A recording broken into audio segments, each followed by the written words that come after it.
You guys are probably doing that. All right. I'm Mr. Brown. I'm a veteran out of the United States military. I served, a few years. Yeah. I was legally discharged due to a pattern of misconduct, and under that illegal discharge, what I'm seeking right now is the evidence from the individuals inside of that train station that stated that any of those accusations occurred. Upon my discharge from there, I arrived here, and yeah, that's generally it. I mean, I served a little bit of time down in Texas or whatnot, Germany. At least on that discharge, went to Texas for a little bit. After that, came to Rochester, New York. Came into the Veterans Outreach Center after going down to the VA. Mm-hmm.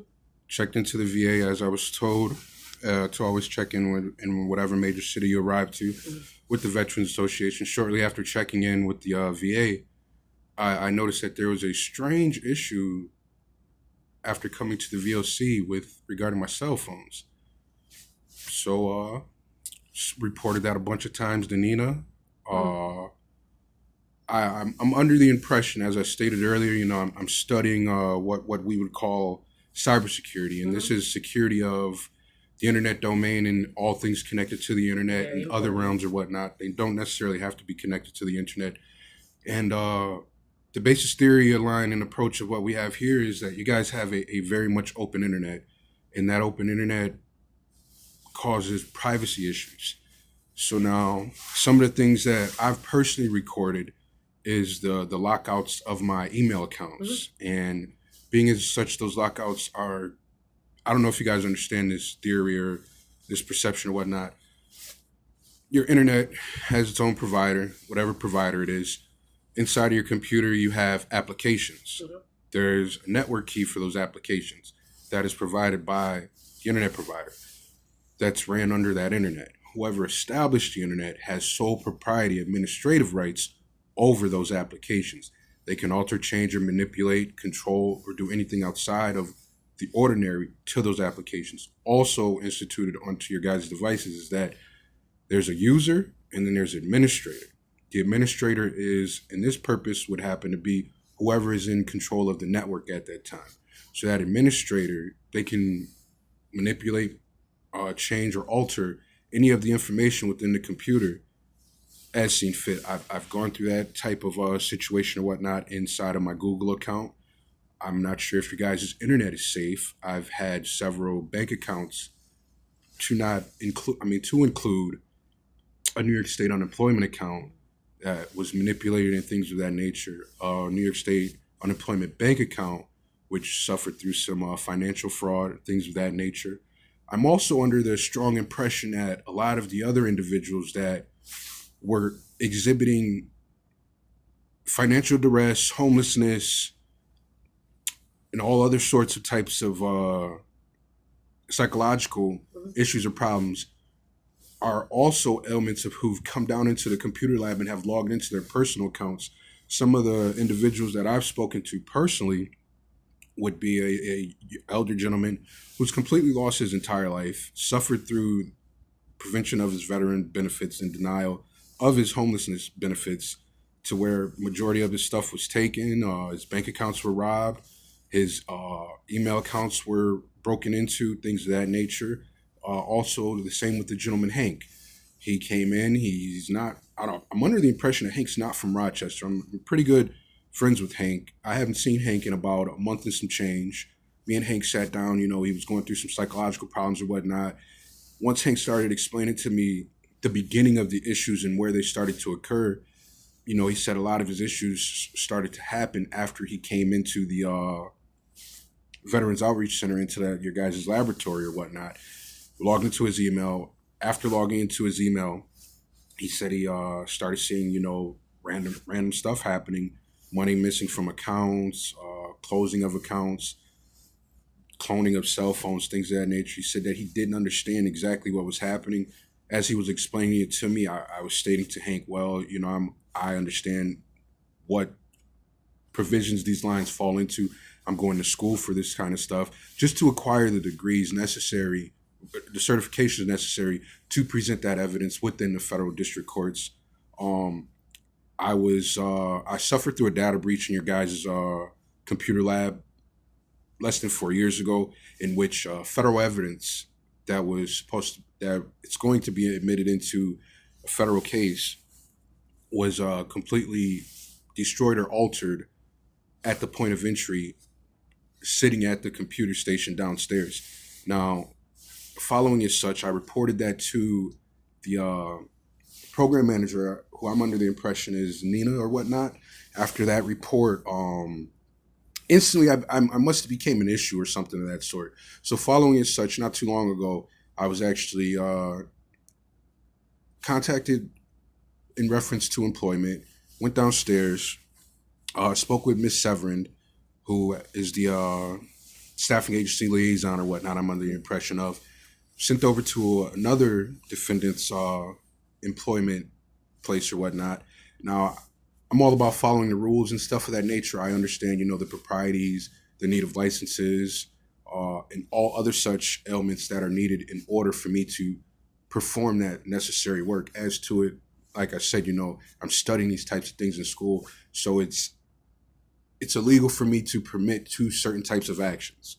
All right. And in my element of not permitting to those actions and only just wanting to be properly compensated and things of that nature, what it looks like on paper is that there's a strong connection between perhaps a stalker and the conspiracy to defraud or manipulate or delete information. As to it as such, while over at that location, I noticed that a cell phone was intruded upon. I also noticed that internet capsule was intruded upon, and I also noticed that several other documents, images, or whatever else were manipulated in the performance while I was performing my duties and such or whatnot.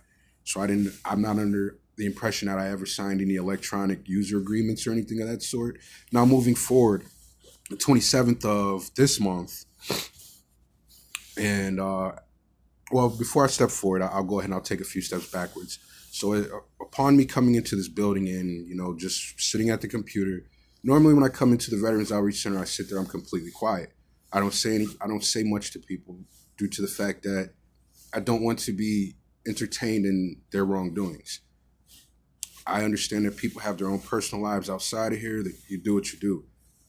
I've seen people engaging in things that I would not entertain myself into in that aspect. So I come here, I use the computer lab every so often. After I filed my lawsuits and I was working on my legal documentation, I suffered nothing but purely harassment, ridicule, and other sorts of ailments the entirety of the time while I would come into the Veterans Outreach Center. Following as such, there's a strange proportion of the radio harassment through electronic means. Now, what radio harassment through electronic means is that someone illegally broadcasts what would seem to be radio waves through an electronic means and purported through harassment onto someone. Now, I reported those elements to the program leader downstairs. I'm not sure if the program leader downstairs reported that to the proper channels or the proper authorities of which. Following as such, with all that being said, moving forward, I coming down into your guys' Pearson Center. For the longest, I didn't know you guys had a Pearson Center. I didn't have any issues coming into the Veterans Outreach Center. Why? Because I sat there, I reported my paperwork, I left the building. I didn't say too much to anyone. So once I started going to Hank told me, come down to the Pearson Center. Went down to the Pearson Center. All right. Prior to going to the Pearson Center, within your guys' cell phone booth, I don't know if you guys are familiar with wire fraud and the elements of wire fraud through telephonic means. So there's a strange, stringent element in which one would try to impersonate a federal employee.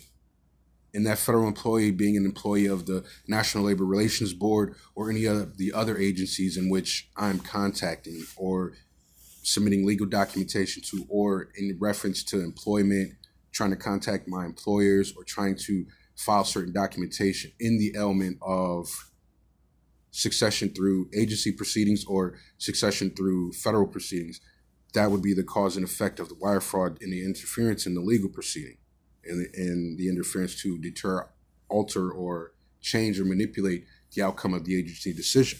Those are some of the things that I've also reported to the program manager downstairs. Missed all these reports or whatnot.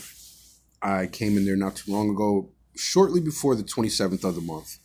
And what I reported to Nina was that I was under the impression that the Pearson Center was a part of the non-for-profit organization here, and that the Pearson Center, in fact, was a place for the veterans of, I believe, the Richards House and other veterans to come and use the services of the Pearson Center in a respectful tone and manner. So now, of the recordings that I posted onto the internet and of the report that I made onto Nina, I asked Nina kindly, I said, is there any way that you can put me in contact with who would be in charge of the Pearson Center? Why? Because I personally know if veterans are not only being targeted to look like crack cocaine drug users. I mean, we see the majority of veterans come in and out the building, and they come in, they're healthy, they're pretty stocky upon leaving the building. They're, within a matter of a few weeks, they're strung out on crack cocaine, right? No, not right, but... Well, I guess I can account for 7 or 8 veterans that I've seen. 4 of those veterans are dead now. So following as such, I made that report on to Nina to speak with whomever might be in charge of things, due to the fact that I was consistently seeing a strange approach of the employees through the Pearson Center, and those employees taking a very, very aggressive manner towards the Pearson Center residents.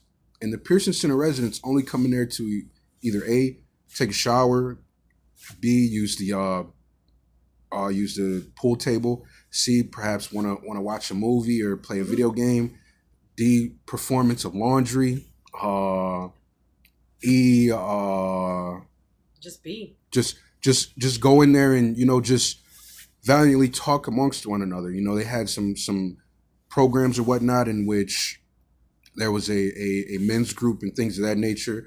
So as far as following all of that and such, I spoke with Nina and I asked, licenses and things of that nature, because I have unqualified individuals trying to tell me that there is perhaps some sort of psychological issue with every veteran that comes into that center, because the other guy was kicked out simply for sitting there eating his food. He was sitting there eating his food, and the next thing you know, there was a ton of documentation written upon him. And in my case, perhaps an instance. Now we'll move forward along to my case. And then we'll talk furthermore about the other gentleman or whatnot and the other things that I reported. So in my case situation scenario, I have a torn Achilles tendon. I suffered through a torn Achilles tendon in February of 2022, right? Or February 2024, excuse me.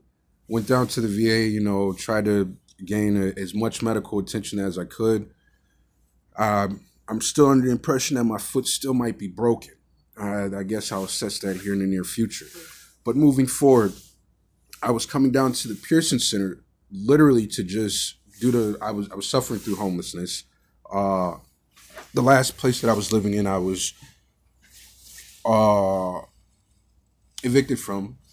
I was sent over to one of your guys' Salvation Army services, in which I was robbed for my money or whatnot. Ended up being told that the program was not established tenure for us to sit in there for no longer than what she felt as though people should sit in there for. Meanwhile, on the other hand, some of those guys have been there 4 or 5 years, but we're not going to talk too much into that aspect or whatnot. So moving forward, in the Pearson Center, like I said, I'm seeing all the different...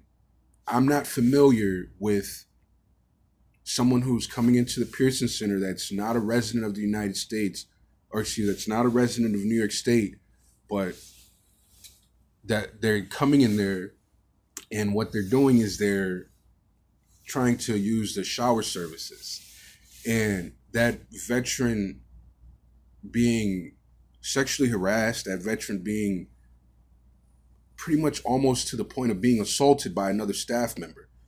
Who is a veteran? He's a Hispanic gentleman. Like I said, I posted the video upon electronic means. And the reason why I posted that video upon the electronic means, number one, it's my constitutional right and my freedom of expression through any source and outlet to where I can post whatever it is to where I might feel in that safety matter is I felt unsafe for myself and I felt unsafe for the veteran. So I took the recording and I posted it onto the internet. There's nothing illegal about that. Now, if I was to state a defamatory statement of that human being or of the performance of that human being, the only defamatory thing that I saw was of employee of this unit in the Pearson Center chasing a veteran through the building and then placing his personal area in the veteran's face and yelling at the veteran and trying to get the veteran to antagonize the veteran to write documentation on the veteran in order for the veteran to not be able to come into that building. So following as such, I also know that I have my own personal wallet. Now, I have yet to obtain or acquire the information, but I'm sure hoping that they did not try to manipulate any funds out of the bank accounts in my own personal wallet. Those bank accounts and those bank cards are follies. They're there for a purpose, all right? And also following as such is the case situation with the other veteran. He's a veteran. He's an employee of the Veterans Outreach Center. He actually works for you guys. He's a young African-American man. And now there was another veteran that was in there. And this veteran he comes in normally over the evenings. Very good friend of the family's, things of that nature. And he just wanted to perform his laundry. He normally, when I was going to the Pearson Center, he would come in about 6:30, 7 o'clock, try to toss his laundry into the never had any issues the entire time that he was coming in. But then a certain woman started working for you guys through the Pearson Center. And I'm not sure if this woman is stalking me due to her family. I'm not sure if that's occurring or if it's not occurring. I mean, I could be completely oblivious and I could have this psychological problem. But so at the moment she starts working, well, the Veterans Outreach Center, Pearson Center, we can no longer use the kitchen inside of the Veterans Outreach. That was my call. All right, and we're not understanding. No, there's not an issue there. We don't understand why we can't use the kitchen inside of the Veterans Outreach Center. We were always allowed to use that as such until she reported a dish in the sink. Upon that report of the dish in the sink, that she left there, amongst other dishes that she would leave there. I placed the dish in the sink after I washed it due to the fact that the dish rack was no longer there. The veterans are not performing anything outside of the ordinary except for coming into the Pearson Center, perhaps to talk to other veterans, to have common ground amongst other veterans, to talk to like-minded individuals. Some of those veterans are not veterans. I'm not going to furthermore state on that point. But at the end of the day, that veteran that worked for the Veterans Outreach Center, that sat there and never had any issues in the performance of his laundry, to be yelled at, to be attacked, to be assaulted, to have the police have to come to the Veterans Outreach Pearson Center. All right, so I recorded that incident. Why? Because I'm very familiar with the laws and the relations of the laws throughout the Rochester, New York area. The moment that they started to instigate to try to get that veteran employee, because they didn't know that he was an employee at the Veterans Outreach Center. They thought he was just a veteran off the streets. So they treated him in particular as they treat every other veteran. And as every other veteran is treated, that's the element of what you guys see online. It's due to safety measures. Why? Because veterans, they have already sacrificed their lives. Yes. They've already given what it takes in order for everyone else's safety, in order for us to have these certain things here, in order for us to have these freedoms throughout the United States of America and other regions in association with any Department of Defense and the Veterans Affairs. Now, I've reported these types of things to the Inspector General. I'm becoming very familiar with Title 38, and that's the veterans benefits and things of that nature. And now I know that this program might not directly receive, as you stated earlier, monetary value from the Department of Defense, but I know that there are grants that are established through the Department of Defense and the Secretary of Defense for this program and establishment to run properly. And this program and establishment is built for the veterans. Without the veterans in the area, there's no program and establishment. 100%. Now I can go ahead and I can count about 12 or 15 other veterans at another veteran site, Eagle House Landing. I'm under the impression that 12 or 15 of those veterans are strung off of crack cocaine. The housing that's supposed to be provided for veterans, in fact, that housing is supposed to be, number one, safe. Number two, drug-free under Title 38. Number three, it's supposed to have well-lit plumbing. These are some of the things and some of the elements of which we forbade. I'm just being an activist for myself and for the other veterans. Why? Because I'm tired of seeing the veterans who have sacrificed their lives being murdered out in these streets. Furthermore, as far as taking down any postings or anything of that sort, I'm going to be quite frank and quite honest. Within a few days or a month or whatnot, the organization is going to be served with documentation to adjoin them to a current lawsuit. And this is not a threat, a legal threat, or anything of that sort. No, it's not. It's just the legal recourse for the current lawsuit due to the fact that I was instructed from this location to go over there to that location, this location being the staffing agency or whatever it acted as in its relation to what, if you look at Federal Rule of Civil Procedure Rule number 19, the courts cannot grant the proper relief unless all parties are adjoined to the matter. I cannot proceed properly without adjoining the other parties to the matter. So with that being said, I'm not threatening you guys with lawsuits or anything of that sort. Okay. That's not my intention. Honestly, my intention is to see the rest of these veterans become stable human beings as they are. Okay. Veterans should not be losing all of their storage units. They should not be losing their vehicles. They should not have unemployment accounts robbed. They should not be submitted to wire fraud, computer fraud, theft, and all those other things. They should not be illegally monitored and illegally followed. They should not be targeted for crack cocaine. They should not be denied veterans benefits. Homeless veterans, a lot of their start of their program starts here. They should be opted the same amount of benefits as every other veteran. Not a veteran should be denied any benefits based upon characteristics, traits, or anything of that sort. That just shouldn't happen. As far as the Pearson Center goes, to be quite honest, I'm gonna state it as such. The criminal background checks, the qualifications, things of that nature. Are they qualified in order to, according to the DOD, provide those elements for veterans? Because there's a certain qualification standard that is needed in order to provide those elements for the veterans. It's not nothing that veterans are doing, because the veterans are just showing up, but they're being targeted by the employees. And I believe that's perfectly shown through those videos. That's pretty much it. If you guys don't want me to come inside of the building, I'll just go into the gym and enjoy my gym atmosphere. I'm working out, I'm by myself. I can't be bothering nobody. Mm-hmm. If I didn't want you in the building, we wouldn't be having this conversation. Okay. Because like I said when I first approached you, and I appreciate you going through everything, I very much do respect you. You've been nothing but kind. Anytime I've seen you, we've had some, like you said, I don't even remember your name, but definitely when I've been in the fitness center, just back and forth, we don't want anybody out there.